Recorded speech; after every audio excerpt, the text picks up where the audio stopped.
Bonjour à tous et bienvenue sur Yellow Voice. Aujourd'hui, nous accueillons Makan Sidibé, qui est un expert en cybersécurité qui va nous parler de sujets très intéressants. Donc, notamment sur le domaine de la cybersécurité. Vous aurez aujourd'hui un retour terrain, de l'expérience à partager de quelqu'un qui est dans le domaine, qui s'y connaît. En tout cas, accrochez-vous bien parce que ce podcast sera très utile. Sans plus tarder, ce que je propose, c'est de connaître Magan. Magan, qu'est-ce que tu peux nous dire sur toi? Bonjour à tous, Makan Sidibé. Je suis marié et j'ai 3 enfants. Et je suis consultant, architecte, expert en cybersécurité. Et ça fait combien d'années? À peu près peut-être moins d'une dizaine d'années que je suis indépendant, que je suis à mon propre compte. Mais avant ça, j'ai bossé pour de grands groupes comme IDEMIA et le groupe Wavestone, chez qui j'ai basculé à la fin. J'ai basculé vers du freelance plus tard, après quelques années chez eux. Alors, comment est-ce que tu as atterri justement dans le freelance de façon globale? Quel a été ton parcours? Aujourd'hui, la plupart, même quand ils sortent de l'école, ils sont prêts en fait à se lancer dans le freelance et commencer à mener leur expérience dedans. Nous, à l'époque, on va dire, il y a à peu près moins d'une dizaine d'années, c'est pas comme ça, c'était sur opportunité. Moi, je l'ai pas fait pour des raisons en fait comment dirais-je de la part du gain, on va dire. C'était pas ça, parce qu'à l'époque, en fait, on va dire, je gagnais déjà assez bien ma vie, on va dire. J'avais une carrière déjà un peu plus faite, on va dire. J'étais à un mois d'avoir un poste manager, mais je refusais pour des raisons personnelles, on va dire. C'est pourquoi, même après ça, on va dire, j'ai une autre opportunité avec beaucoup plus de responsabilité, mais je refusais parce que je voulais gérer mon temps surtout. Donc, je gérais mon temps, choisir mes clients avec qui je travaillais et ne plus être en fait sous la responsabilité, on va dire, sur la responsabilité de quelqu'un qui va me dire demain, je t'augmente pas. Voilà, non, non, ce n'était plus un objectif. Mais j'ai fait plus pour des raisons personnelles, on va dire. Voilà. D'accord. Et aujourd'hui, toi, tu exerces dans le domaine de la cybersécurité. Je sais que c'est un domaine qui est demandé. Il y a beaucoup de gens qui veulent des experts en cybersécurité. Des entreprises cherchent des personnes qui ont des compétences pointues dans la cybersécurité. Toi, tu en fais partie. Donc, si on regarde en termes d'offres et de demandes, effectivement, c'est un domaine ou c'est un secteur qui est quand même assez euh, recherché, où il n'y a pas beaucoup de compétences. Et à la fois, il y a aussi une deuxième partie, c'est que on se rend compte que il faut quand même être très bon dans ce que tu fais pour se lancer dans la cybersécurité. Et comment toi, justement, tu as su, en dehors de cet aspect opportunité, que tu avais quand même le bagage nécessaire pour te lancer là, dans la cybersécurité en tant que freelance? Alors, pour pouvoir expliquer tout ça, je pense qu'il faut revenir vraiment en arrière depuis. On va remonter à l'année 2000. Je suis arrivé en France en 2004 et j'étais en école d'ingénieur. Et déjà, moi, j'ai un cursus d'ingénieur en télécom d'abord, on va dire. Et on va dire que déjà dans les télécoms, moi, c'était bien, c'était super intéressant, je me plaisais. Mais à côté de ça, je fais beaucoup d'informatique à côté. Pour moi, l'informatique, c'était la partie loisir, en fait. Parce que les télécoms, on va dire, c'est beaucoup de mathématiques. Il faut avoir un bagage mathématique assez conséquent pour pouvoir le faire. Mais à côté de ça, moi la partie informatique m'intéressait.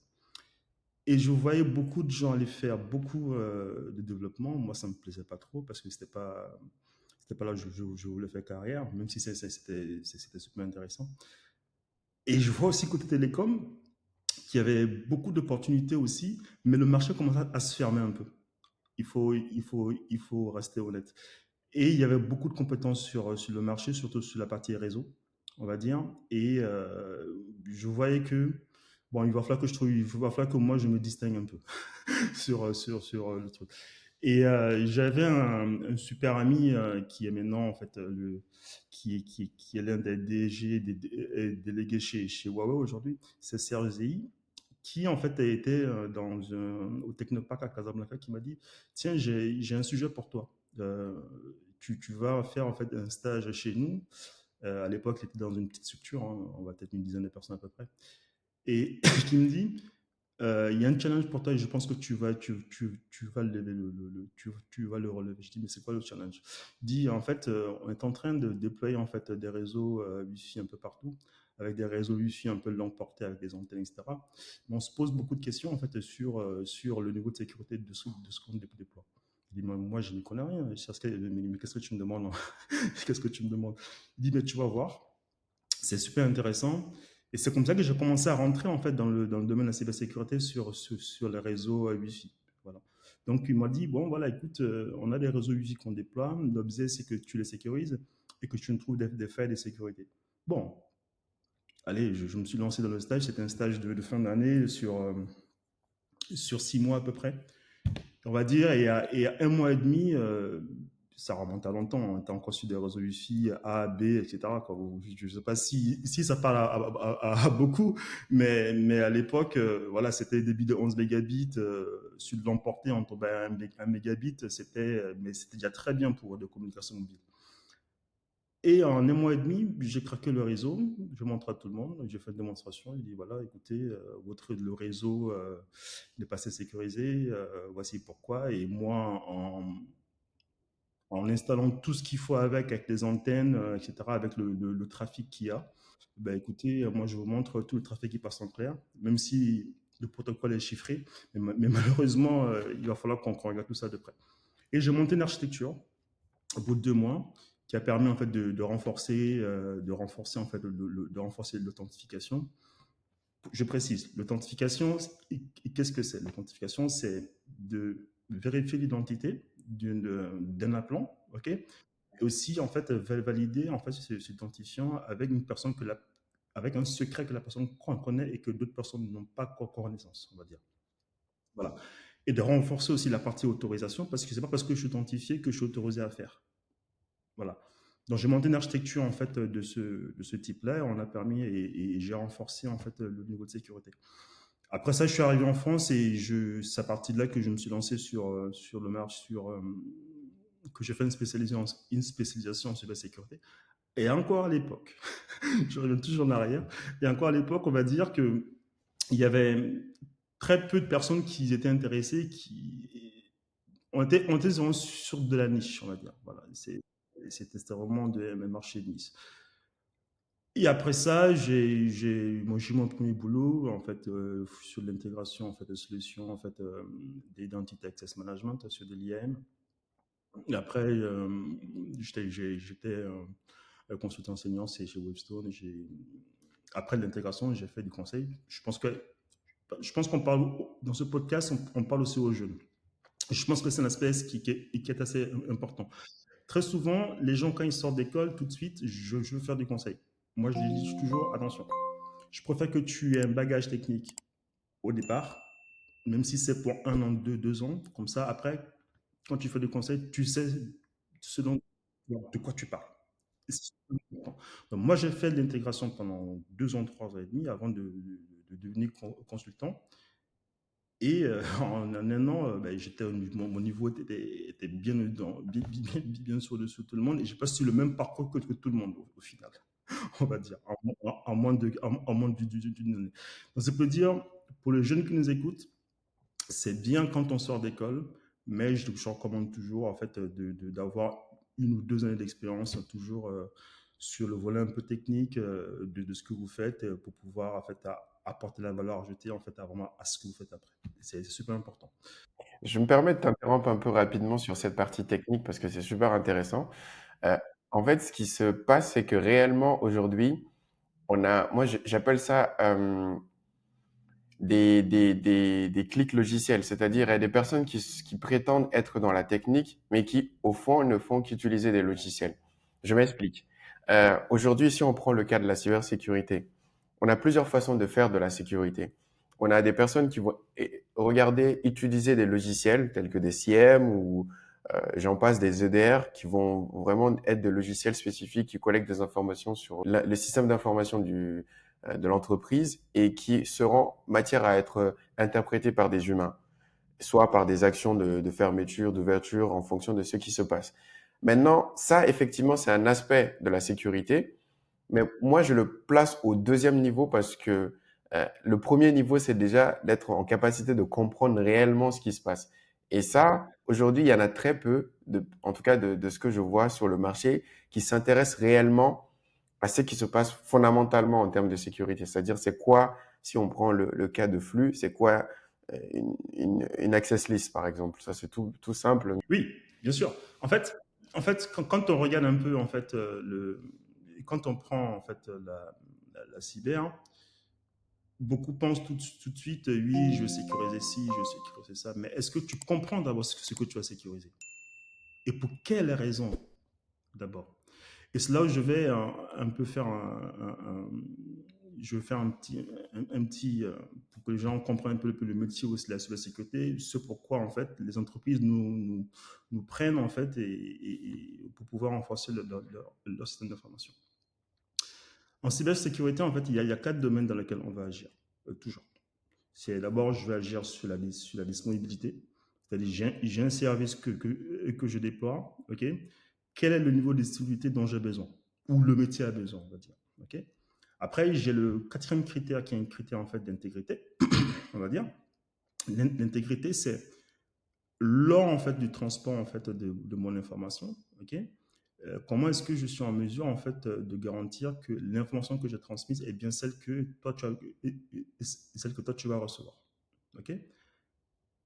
L'autre point, c'est la confidentialité. J'ai pas envie que lors du transport en fait de l'information qu'une autre personne puisse en fait l'intercepter et envoie le contenu.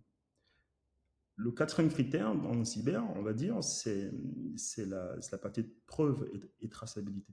C'est-à-dire toute action qui est menée dans un système d'information ou une application, toute simple, ok, il faut qu'on sache à tout moment qui a fait quoi. Voilà. Et ça, ce sont les quatre domaines en fait dans lesquels en fait en cyber en fait on va essayer d'agir. Après, moi, j'associe toujours en fait à ces quatre domaines, j'associe toujours en fait ce qu'on va dire en fait des principes de sécurité qu'on va essayer en fait à chaque fois de mettre en œuvre. Et ça passe par, il y en a 5 à tout casser à peu près. Et dans les 5, on va avoir en fait le zéro trust pour la partie sécurité des données et des applications. C'est-à-dire que par défaut, je ne fais confiance en personne. Okay. À aucun réseau. Ok. À toute personne qui va venir sur mon application, je ne fais pas confiance. Et qu'est-ce que je mets en œuvre en fait pour sécuriser en fait mon application ou mon réseau. Après, ce qu'on appelle en fait la défense en profondeur. Alors, la défense en profondeur, la plupart du temps, qu'est-ce qui se passe? C'est que on va toujours en fait réfléchir en fait au trafic, ce que moi j'appelle en fait un nord-sud. C'est-à-dire que j'ai mon architecture, j'ai une application, j'ai une application, j'ai Internet, j'ai accès à l'application et à sa base de données, etc. Ça, c'est le trafic nord-nord-sud. Et très, très rarement, les gens vont s'intéresser au trafic est-ouest. C'est-à-dire qu'aujourd'hui, quand on déploie l'architecture, on va plutôt sur du microservices et beaucoup de choses.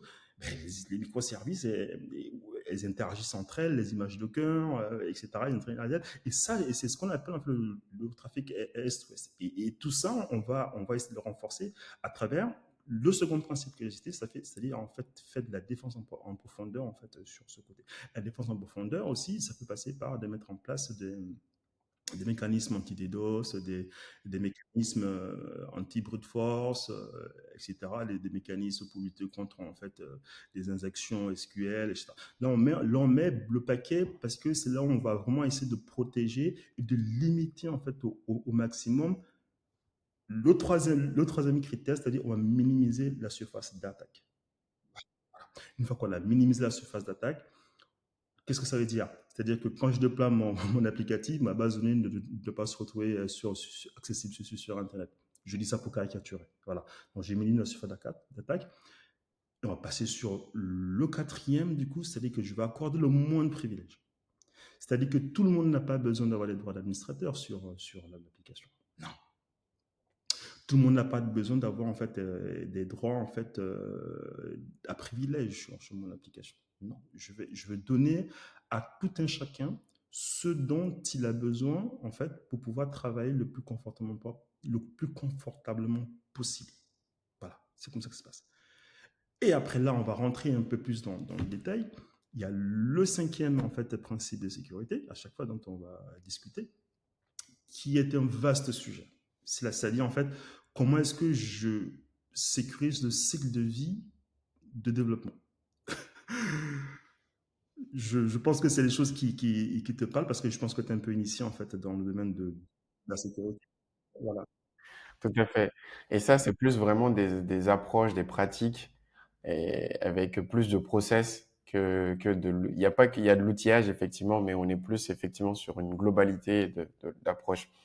C'est super intéressant de voir que, comment dire, tu fais du DICT, pardon, disponibilité, intégrité, confidentialité et traçabilité. Et, euh, et le T, on le rajoute pas souvent la plupart du temps. Faut dire, voilà, généralement, même en anglais, on s'arrête à CIA. Euh, mais là, le fait d'ajouter le T, c'est très important parce que, surtout aujourd'hui, dans les problématiques réglementaires qu'on a, on est souvent amené à apporter des preuves. Et tu le connais bien, il y a un domaine de la cyber qui s'appelle le forensic, qui est en cas d'attaque, en cas de litige ou même des fois en cas d'enquête criminelle, on va aller chercher des preuves. Et donc, les preuves, il y a des étapes pour bien vérifier effectivement que la preuve n'a pas été changée entre-temps, parce que sinon, ce n'est pas recevable d'un point de vue légal. Tu vois, et comment est-ce qu'on assure que, en fait, là, et ça, avant de rentrer dans le cycle SSLDLC, en fait, là, on revient un peu sur la preuve. Je donne un exemple. Je me fais attaquer. OK? Et l'attaquant, un exemple très simple, hein. Je me fais attaquer, l'attaquant il pirate mon application, et derrière, l'attaquant en fait modifie les traces, il efface toute son activité. Comment est-ce que dans un cas d'informatique, comment est-ce que tu vas t'assurer que les preuves qui sont là sont bien celles générées lors de l'attaque? C'est compliqué. Tu vois, c'est compliqué. Et c'est là où, en fait, la preuve, quand on parle de preuve, ce n'est pas juste générer de la log, souvent. Et je veux toujours revenir à quelque chose qui est super important, c'est que lorsque tu vas déployer une application, ok, il faut toujours en fait se poser la question du niveau de chaque D, C, I, enfin, intégrité, preuve avec le niveau. Par exemple, si je prends quelqu'un qui a besoin de preuve à 1, c'est-à-dire que c'est le preuve le niveau le plus bas, ok, il va juste dire, voilà, moi, mon applicatif, je veux juste savoir à quel IP est venu d'Internet. Voilà. Quelqu'un qui va dire que ce niveau c'est du 2, bon, on va dire, ok, d'accord, ben, lui, en fait, c'est une application déjà en mode connecté, donc du coup, on va juste tracer qui a accédé à l'application avec une authentification. Quelqu'un qui va dire que j'ai du niveau 3, ok, là, ça devient un peu plus complexe. C'est-à-dire que dans sa trace, ok, dans la trace déjà, il faut t'assurer déjà que la trace qui a été générée par l'utilisateur est bien l'utilisateur qui a en possession du compte avant de tracer. C'est-à-dire qu'il faut d'abord que tu renforces l'authentification de tes utilisateurs avant. Et ça passe par plusieurs moyens, hein, du push SMS, de l'OTP SMS. Les applications mobiles aujourd'hui, c'est très courant, enfin, toutes les banques en font aujourd'hui, etc., etc. Et tu vas tracer là avec du niveau 3, tu es sur l'identité des personnes, mais en plus de ça, tu vas tracer qu'est-ce qu'il a fait. Tu vois ce que je veux dire? Et quand on va arriver à niveau 4, alors là, attention, le 4, tu vas prendre le 3, c'est-à-dire qui s'est connecté de façon renforcée, qui a mené telle action dans mon application, ok? Combien de temps a duré la session dans laquelle il a travaillé, ok? Tu vas tracer tout ça, ok? Mais qu'est-ce que tu vas faire? Tu vas en fait l'horodater. Et c'est là où, en fait, enfin, là, je utilise juste l'horodatage, mais d'autres mécanismes en plus, en fait. Et c'est là où on va te parler, en fait, d'archivage, en fait, à valeur légale sur la traçabilité. Ok. C'est-à-dire que cette trace que tu vas générer, que tu vas signer, que tu vas authentifier, que tu vas archiver, enfin, tu vas horodater avant d'archiver avec une valeur légale qui est, on va dire, en général sur de 10 ans ou de 20 ans en fonction des métiers. Ça peut être les comptables, les avocats et autres, etc. Cette preuve-là, en fait, elle a une valeur probante. C'est-à-dire que tu peux la mettre devant un juge et dire, voilà, je suis sûr que telle personne a mis telle action à telle heure et a fait ça sur mon application. Et voilà, et en voici la preuve. Et cette preuve-là, elle est valable auprès des juges. C'est pourquoi la traçabilité, il faut toujours, en fait, s'assurer, en fait, du besoin qu'il y a en amont. Tant que tu n'as pas le besoin, tu ne sais pas quelle niveau de traçabilité tu vas appliquer. Voilà, c'est juste la partie que je vais développer, en fait, que je vais un peu plus développer, c'est en fait cette partie-là parce que c'est super intéressant.